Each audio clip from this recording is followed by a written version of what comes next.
Әттек авылында яшәүсе кадерлеләрдән кадерле, һөекле әсәебез Әбүбәкирова Нәйлә Хәйрулла кызын якынлашып килгән байрам әсәйләр көне менән ысын күңелдән кайнар котлайбыз.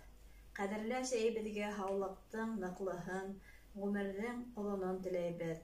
Киләсәктә лә балаларыңдың, ейәннәреңдең куаныч шатлыктарын күреп, имен-аман яшәргә ятһын. Безнең өсөн күпме тырыштың һин, уйландың һин гомер эчендә. Онотмайбыз, әсәй, бер касанда, рәхмәт һиңә барыһы өсөн дә. Шулай ук районыбызда яшәүсе барлык әсәйләрҙе лә ошо байрам менән тәбрик итәбеҙ. Балаларығыҙҙың ҡыуаныстарын, шатлыҡтарын күреп, иҫәнлектә, һаулыҡта йәшәргә яҙһын. Ошо йырыбыҙ һеҙгә байрам бүләге булып яңғыраһын.